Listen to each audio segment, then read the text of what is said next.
제목으로 하나님의 말씀을 선포하도록 하겠습니다. 사람들은 무언가 만들어내는 것을 좋아합니다. 그리고 그 무언가 만들어낼 때는 그 제품에, 그 물건에 목적이 있다는 것과 그 만든 이유가 있다는 것을 우리는 알고 있습니다. 사람들이 왜 자동차를 만들었을까요? 사람들이 자동차를 만든 이유는 편하고 빠르게 이동하기 위해서 자동차를 만들었습니다. 우리가 에어컨은 왜 만들었습니까? 더운 여름을 시원하게 나기 위해서 만들었습니다. 이처럼 우리가 만드는 것에는 하나같이 이유가 있고 목적이 있다는 것을 알 수가 있습니다. 우리가 사회적 조직을 만들 때도 마찬가지입니다. 우리가 어떤 단체나 회사를 만들 때도 그 조직의 설립 목적이 있다는 것을 알 수 있습니다. 그래서 각 회사 사이트를 들어가 보게 되면 우리 회사가 추구하는 가치가 무엇인지, 이 회사의 설립의 목적이 무엇인지 장황하게 설명해 놓은 것을 볼 수가 있습니다. 그렇다면 교회의 존재 이유, 교회의 존재의 목적은 무엇이겠습니까? 하나님께서도 분명 그분의 핏값을 치르면서 교회를 세우셨는데 아무 이유 없이 교회를 세우지는 않으셨을 것입니다. 우리는 에베소서를 교회론의 서신이다, 교회를 담고 있는 서신이다라고 이야기합니다. 모든 성경이 교회에 대해서 말씀하고 있지만 특별히 에베소서는 우리에게 좀 더 명확하고 선명하게 교회가 무엇인지 말씀하고 있습니다. 왜 그럴까요? 왜 사도 바울은 에베소서를 통해서 이와 같은 내용, 교회에 대해서 말씀하고 있는 것일까요? 그 이유는 간단합니다. 그 이유는 바로 초대교회이자 이방 땅에 외로이 서 있는 이 에베소 교회가 건강한 교회로, 성경적 교회로 서가기를 사도 바울은 기대하였기 때문입니다. 모든 시대, 모든 교회가 그렇듯 항상 교회 속에는 분란의 도화선이 될 만한 요소들을 가지고 있습니다. 이것은 초대교회인 에베소 교회도 마찬가지였습니다. 에베소 교회에 있었던 아픔, 에베소 교회가 가지고 있는 그 도화선과 같은 문제는 무엇이었을까요? 그것은 바로 에베소 교회는 여러 민족이 모여있는 다문화 공동체, 다민족 공동체였다라는 사실입니다. 다민족 공동체였다 보니 문화적 차이, 특별히 유대인과 이방인 사이에 있는 벽으로 인해서 에베소 교회는 언제든지 분란의 소용돌이로 들어갈 수 있었습니다. 그와 같은 상황 가운데 있는 에베소 교회를 향해서 사도 바울은 교회가 어떠한 곳인지, 교회가 무엇을 하는 곳인지 오늘 본문의 말씀을 통해서 우리에게 분명하게 말씀하고 있습니다. 그렇다면 오늘 본문이 말씀하는 교회는 어떤 곳이라 말씀하고 있습니까? 먼저 사도 바울은 오늘 본문의 말씀을 통해서 교회는 죄인들이 모인 공동체라고 말씀합니다. 우리 먼저 11절과 12절 말씀을 함께 읽어보겠습니다. 11절과 12절입니다. 그러므로 생각하라. 너희는 그때의 육체로는 이방인이요 손으로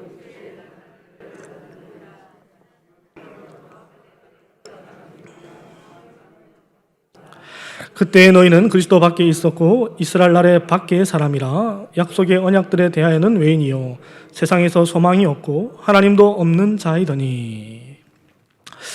사도 바울이 먼저 에베소 교회 성도를 향해서 생각할 것을 말씀합니다. 그런데 무엇을 생각하라라고 말씀합니까? 11절 말씀해 보니까 육체로는 이방이 없다는 사실과 할례받은 자들로부터 할례받지 않은 무리라 칭함을 받았다라는 것을 기억하라라고 말씀합니다. 그리고 12절 말씀을 보니까 그리스도 밖에 있었고 약속의 언약들에 대해서는 외인이었고 소망도 없고 하나님도 없는 자였다라는 사실을 기억하라라고 말씀합니다.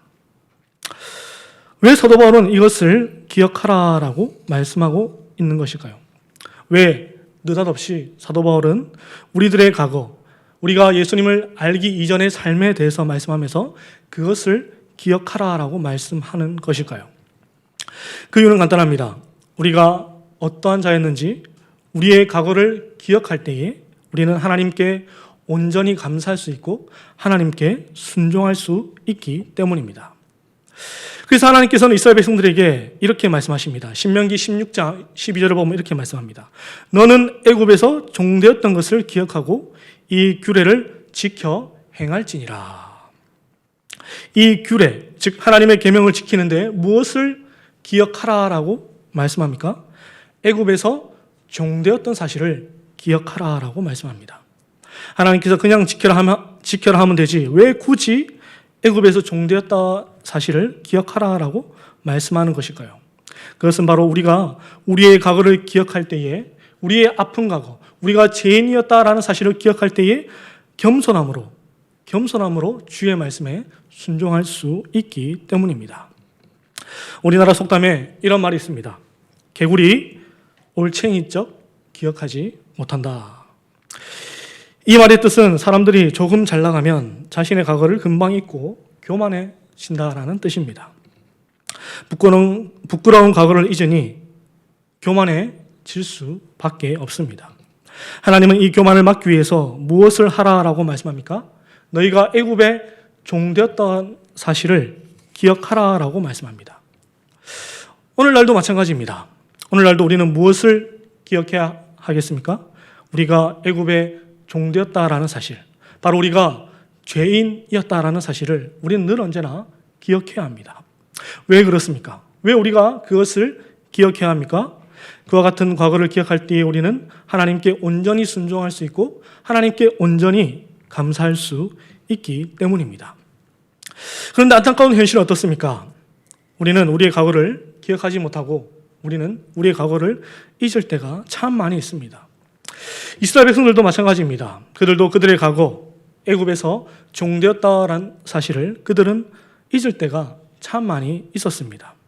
그 대표적인 시대가 언제입니까? 바로 사사 시대입니다. 사사 시대에 대해 성경은 이렇게 그들을 평하고 있습니다. 그때에 이스라엘에 왕이 없으므로 사람이 각기 자기의 소견에 옳은 대로 행하였더라. 그들이 그렇게 행한 이유, 그들이 자기의 소견에 옳은 대로 행한 이유가 무엇이겠습니까?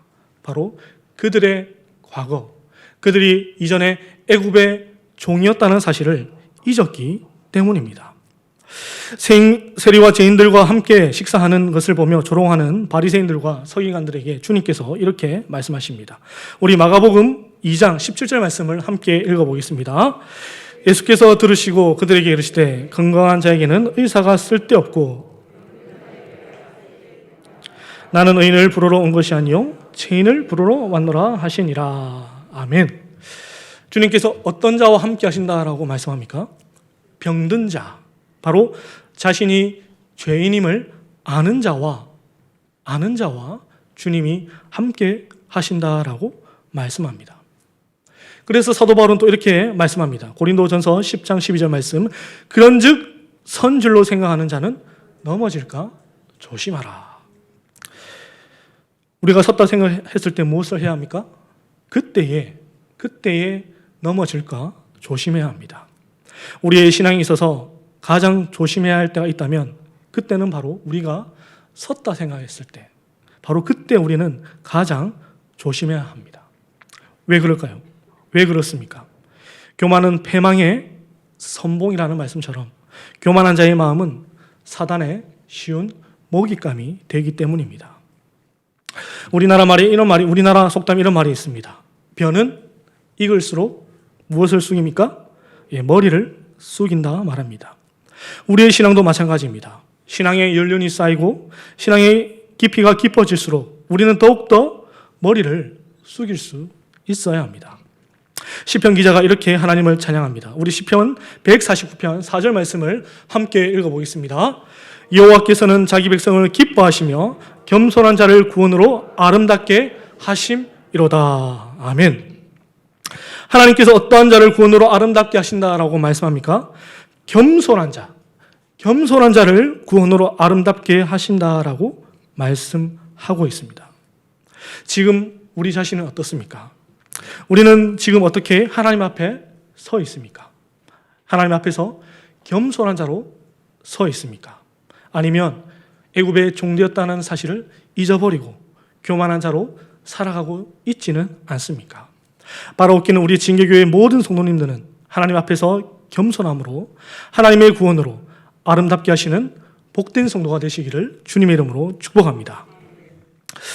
둘째, 사도 바울은 오늘 본문을 통해서 우리에게 교회는 화평의 공동체라고 말씀합니다. 우리 오늘 본문의 13절 말씀을 함께 읽어보겠습니다.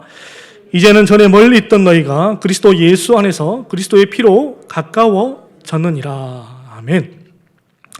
13절 말씀을 번역하면서 사실 빠진 하나의 접속사가 있습니다. 그것이 무엇인가 하니 그러나라는 접속사입니다. 여러분, 그러나라는 접속사는 언제 사용합니까? 어떤 사건의 전개가 바뀔 때에, 어떤 사건의 큰 전환이 있을 때에 우리는 그러나라는 접속사를 사용합니다. 이처럼 우리 안에 큰 변화가 있음을, 어떤 큰 전환이 있음을 우리에게 말씀해 주고 있습니다. 그 전환, 그 변화가 무엇이라고 말씀합니까? 13절 말씀을 보니까 멀리 있던 너희가 그리스도 예수 안에서 그리스도의 피로 가까워졌다라고 말씀합니다. 전에 우리는 누가 멀리 떨어져 있습니까? 우리가 멀리 떨어져 있던 대상이 누구입니까? 바로 하나님과 우리는 멀리 떨어져 있었습니다. 12절 말씀에 나오는 것처럼 우리는 언약의 외인이었고 소망도 없고 하나님도 없던 자가 바로 우리였습니다. 그런데 13절 말씀을 보니까 우리에게 무엇이라 말씀합니까? 그리스도의 피로 가까워졌다라고 말씀합니다. 누구와 가까워졌을까요? 바로 하나님과 가까워졌음을 말씀합니다. 우리는 원래 하나님께 어떠한 존재였습니까?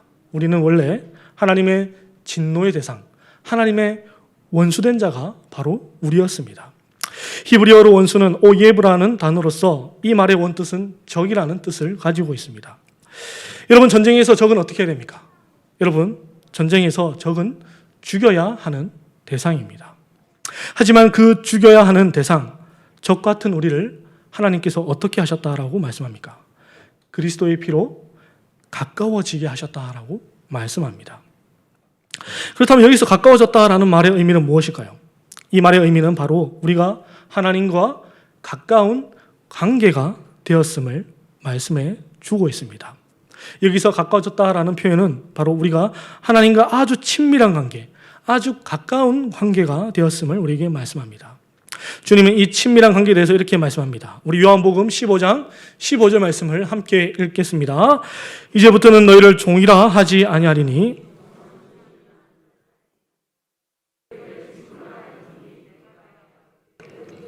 너희에게 알게 하였음이라. 아멘. 주님께서 제자들에게 무엇이라 말씀합니까? 이제부터는 너희를 종이라 하지 않고 무엇이라 하겠다 말씀합니까? 친구라 부르겠다라고 말씀합니다. 그 이유가 무엇입니까? 그 이유가 무엇이라고 주님께서 말씀하십니까? 바로 내 아버지께서 들은 것을 어떻게 하셨습니까? 너희에게 알려주었기 때문이라고 말씀합니다. 여러분, 세상에서 어떤 사람과 비밀을 공유합니까? 아주 친밀한 사람, 아주 관계가 가까운 사람과 우리는 비밀을 공유합니다. 가깝지 않은데, 친밀하지 않은데 비밀을 공유하는 사람은 없습니다. 이처럼 교회는 하나님과 비밀을 나눌 정도로, 비밀을 공유할 정도로 굉장히 친밀한 관계에 놓여진 사람들이 모인 공동체임을 알 수 있습니다. 그런데 여기서 중요한 사실은 사도 바울은 우리가 하나님과 가까워졌을 뿐만 아니라 또 가까워진 사람들이 있다 이야기합니다. 그 사람들이 누구일까요? 바로 내 이웃과 가까워졌다라고 말씀합니다. 그래서 14절부터 18절 말씀에 이르기까지 이방인과 유대인들이 어떻게 가까워졌는지에 대해서 말씀하고 있습니다. 여러분, 14절 말씀 한번 보시기를 바랍니다. 무엇이라 말씀합니까? 원수된 것, 곧 중간에 막힌 담을 자기 육체로 허셨다라고 말씀합니다. 그리고 15절 말씀을 보니까 무엇이라 말씀합니까? 법조문으로 된 계명의 율법을 폐하셨다라고 말씀합니다. 중간에 막힌 담, 법조문으로 된 계명의 율법, 이와 같은 단어들은 바로 유대인과 이방인을 갈라놓는 단어들입니다. 실제로 과거 유대인의 성전을 가보게 되면 이방인의 뜰과 성전 내부를 차단하는 커다란 담이 하나 있었다고 합니다. 그리고 그 담을 넘어오는 이방인들은 가차없이 죽임을 당하였다고 합니다. 이처럼 이방인과 유대인 사이에는 넘을 수 없는 벽이 있었습니다. 그리고 이방인과 유대인들을 구별하는 또 하나가 있었는데 그것이 무엇이라 말씀합니까? 그것은 바로 율법이라 말씀합니다. 율법은 이스라엘 백성들만의 특권이었습니다. 택한 자만이 이 율법을 들을 수 있었고 율법을 받을 수 있었습니다. 그런데 이 유대인과 이방인을 구별짓는 이 율법을 주님께서 어떻게 하셨다라고 말씀합니까? 폐하셨다라고 말씀하고 있습니다. 여기서 폐하셨다라는 것은 단순히 이 율법을 없앴다라는 뜻이 아니라 유대인과 이방인을 더 이상 이 율법으로 구분짓지 못하게 하셨다라는 뜻입니다. 사랑하는 성도 여러분, 우리는 신앙생활을 하다 보면 나와 맞지 않는 성도를 만날 때가 있습니다. 그때 우리는 어떻게 해야 하겠습니까? 교회를 떠나야 하겠습니까?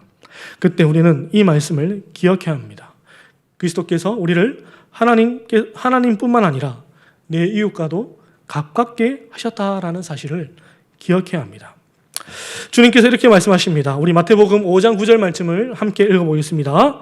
화평하게 하는 자는 복이 있나니 그들이 하나님의 아들이라 일컬음을 받을 것이며. 여기서 화평하게 한다는 것은 내 이웃과도 화평하게 지낸다라는 뜻을 가지고 있습니다. 그리고 이 화평하게 하는 자는 어떠한 복을 받는다라고 말씀합니까? 하나님의 아들이라 일컬음을 받을 것이라 라고 말씀합니다. 우리 진교교회 안에 이 화평케 하는 자들이 넘쳐나기를 소망합니다. 그리하여서 하나님의 아들이라 칭찬듣는 복된 교회, 우리 진교회가 되기를 주님의 이름으로 축복합니다. 마지막 세 번째 교회는 어떤 것이라 말씀합니까? 교회는 예배 공동체라고 말씀합니다. 우리 오늘 본문의 21절과 22절 말씀을 함께 읽어보겠습니다. 그의 안에서 건물마다 서로 연결하여 주 안에서 성전이 되어가고 너희도 성령 안에서 하나님이 거하실 처소가 되기 위하여 그리스도 예수 안에서 함께 지어져 가느니라. 아멘. 하나님께서 소망도 없고 하나님도 없는 자를 불러서 하나님과 가깝게 하시고 이웃과 화해시키셔서 결과적으로 무엇을 하시겠다라고 말씀합니까? 성전이 되어가고 성령 안에서 하나님이 거하실 처소로 세워져 가게 하신다라고 말씀합니다. 여러분, 성전이 어떤 곳입니까? 성전은 하나님의 임재를 상징하며 이스라엘 백성들이 하나님을 만나고 하나님을 예배하던 장소입니다. 그렇다면 에베소 교회를 향해서 성전이 되어 간다라는 말의 의미가 무엇이겠습니까? 바로 교회는 무엇입니까? 예배 공동체임을 말씀하고 있습니다. 출애굽기를 보게 되면 모세가 바로에게 이렇게 말합니다. 우리 출애굽기 8장 1절 말씀을 함께 읽어보겠습니다. 여호와께서 모세에게 이르시되 너는 바로에게 가서 그에게 이르기를 여호와의 말씀에 내 백성을 보내라. 그들이 나를 섬길 것이니라. 아멘. 하나님께서 이스라엘 백성들을 출애굽시키시는데 그 이유가 무엇이라고 말씀합니까? 나를 섬기기 위해서, 즉 나를 예배하기 위해서 이들을 출애굽시키신다라고 말씀하고 있습니다. 지금도 마찬가지입니다. 하나님께서 우리를 세상과 구별하시고 교회로 부르신 이유가 무엇입니까? 바로 하나님을 예배하기 위해서입니다. 그렇다면 우리는 무엇으로 하나님을 예배할 수 있습니까? 그 답이 20절에 나와 있습니다. 우리 오늘 본문의 20절 말씀을 함께 읽어보겠습니다. 너희는 사도들과 선지자들의 터 위에 세우심을 입은 자라. 아멘. 우리를 어디 위에 세운 자라라고 말씀합니까? 사도들과 선지자들의 터 위에 세우심을 입은 자라라고 말씀합니다. 사도들과 선지자들의 터가 무엇이겠습니까? 바로 하나님의 말씀입니다. 그리고 하나님의 말씀의 중심에는 무엇이 있다 말씀합니까? 모퉁이 돌 되시는 예수 그리스도가 계신다라고 말씀합니다. 우리는 말씀 되시는 예수 그리스도를 통해서 하나님께 나아갈 수 있고 하나님을 예배할 수 있습니다. 그리고 그 예배의 중심에는 바로 하나님의 말씀이 있습니다. 그래서 우리는 예배를 드릴 때에 예배 중심에 무엇이 있습니까? 바로 설교라 불리는 하나님 말씀 선포가 있습니다. 사무엘이 죽기 전에 이스라엘 백성들을 불러놓고 이렇게 말합니다. 우리 사무엘상 12장 15절 말씀을 함께 읽어보겠습니다. 너희가 만일 여호와의 목소리를 듣지 아니하고 여호와의 명령을 거역하면 여호와의 손이 너희의 조상들을 치신 것 같이 너희를 치실 것이라. 아멘. 하나님이 언제 이스라엘 백성들을 치겠다라고 말씀합니까? 여호와의 목소리를 듣지 아니하고 거역하면 치시겠다라고 말씀합니다. 여러분, 자녀들을 언제 혼냅니까? 우리는 자녀를 혼낼 때, 말을 듣지 않을 때 우리 자녀들을 혼을 냅니다. 마찬가지로 하나님은 그의 백성을 언제 혼을 내신다라고 말씀합니까? 그의 음성, 그의 말씀을 듣지 않을 때에 혼을 내신다라고 말씀합니다. 사랑하는 성도 여러분, 믿음은 어디에서 난다라고 말씀합니까? 예, 감사합니다. 로마서 말씀을 보니까 그러므로 믿음은 들음에서 나며 들음은 그리스도의 말씀으로 말미암는다라고 말씀합니다.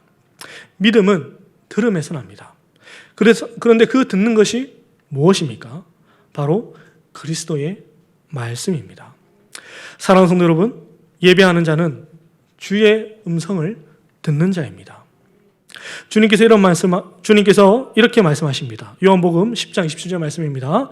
내 양은 내 음성을 들으며 나는 그들을 알며 그들은 나를 따르느니라. 아멘. 내 양은, 주님의 양은 누구의 음성을 듣는다라고 말씀합니까? 내 음성, 바로 주님의 말씀을 듣는다라고 말씀합니다. 그리고 그들은 나를 따른다라고 말씀합니다.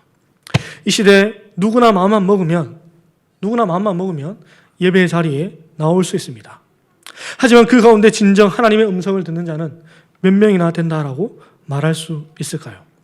우리 진교회 성도님들은 주의 음성을 듣는, 주의 말씀을 듣는 진정한 하나님의 예배자, 진정한 주의 양이 되기를 주님의 이름으로 축복합니다. 이제 말씀을 맺겠습니다.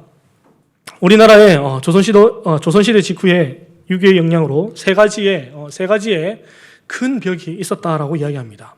그것은 바로 남자와 여자 사이에 있는 성간의 벽이었습니다. 그리고 또 하나는 신분 간의 벽, 즉 양반과 쌍놈 사이에서 벽이 있었다고 합니다.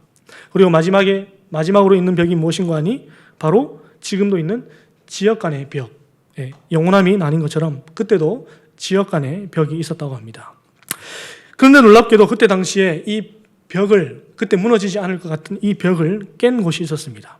그곳이 어딜까요? 그것은 바로 교회. 어떤 교회? 금산교회라는 교회입니다. 지금의 전북 김제군에 있는 교회인데 우리가 흔히 알기로 기역자 교회라고 부르는 교회입니다. 이 기역자 교회로 부르는 이유는 바로 이 예배당 건물이 기역자 모양으로 되어 있기 때문입니다. 그런데 왜 하필 교회 건물을 기역자로 지었을까요? 왜냐하면 그때 당시 유교의 영향으로 남자와 여자가 따로 앉아서 예배를 드려야 했기 때문입니다. 심지어 여자 쪽에는 이렇게 커튼이 가려져 있어서 목사님은 여성도의 얼굴을 쳐다볼 수도 없었다고 합니다. 하지만 진리를 배우고 연구를 하는 가운데 하나님께서 남자와 여자를 차별하지 않으시구나라는 사실을 깨닫게 됩니다.